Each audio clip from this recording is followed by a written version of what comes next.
What turned Wade into Deadpool? Well, Ajax did.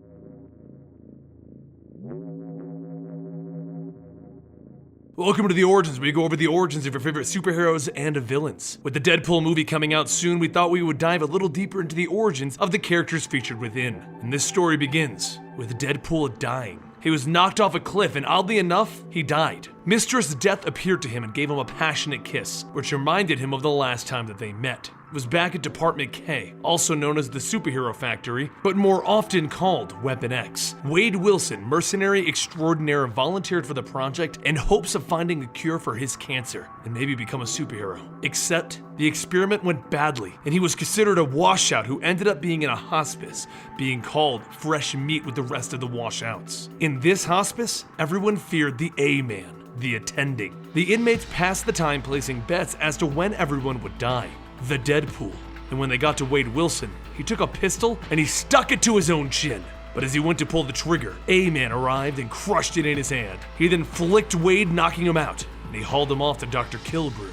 The inmates knew what this meant. Wade Wilson would never die. He would become the king of the Deadpool. He was tortured and tormented while Dr. Kilbrew tried to figure out why Weapon X failed to give Wade another mutant's healing factor. He begged A-Man and the doctor to kill him, and they laughed in his face. If they had a nickel for every time someone asked them to kill them. Kilbrew explained that this is where the Weapon X rejects went, so Kilbrew could turn them into parts. It wasn't Weapon X doing, though. They had no idea what Kilbrew and A-Man did in this place. And it was at this time that Wade met Mistress Death. She was in shock that he could see her, and Wade looked at it as his descent into madness, though he did find her drop dead gorgeous. Death herself found this fascinating. How could Wade see her? This made no sense. She was completely interested in a living soul that she could interact with. They spoke for a moment, and Wade knew that he wanted to be with Mistress Death as she began to fade away. So he began to try and kill himself. That's when A-Man got in his way. He wouldn't let him kill himself. His purpose was to keep Wade alive long enough for Kilbrew to mess with him.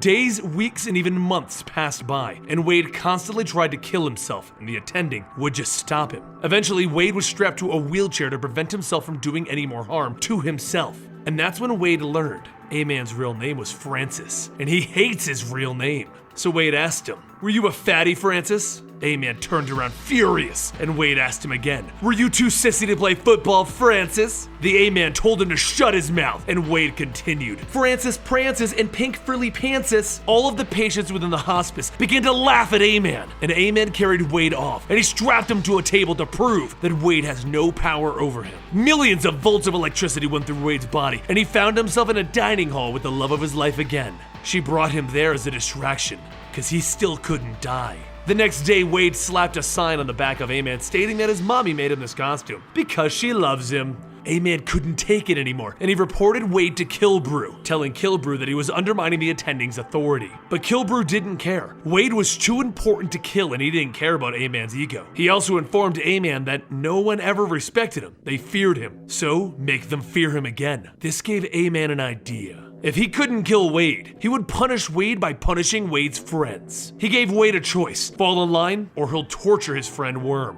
But Worm, his friend, knew that A-Man would kill him anyway, so he told Wade not to fold. And Wade politely told A-Man, "Screw off!" A-Man then lobotomized Worm, and to end his suffering, Wade broke Worm's neck. Kilbrew then got involved because the only thing he knew was that Wade killed another inmate. So A-Man finally got what he wanted, the right to kill Wade, and he threw everything at him, ripping his heart out of his chest. Mistress Death stood by, ready to take her lover to her world. And as A-Man walked away from what he thought was a corpse, Wade began to call out, "Francis!"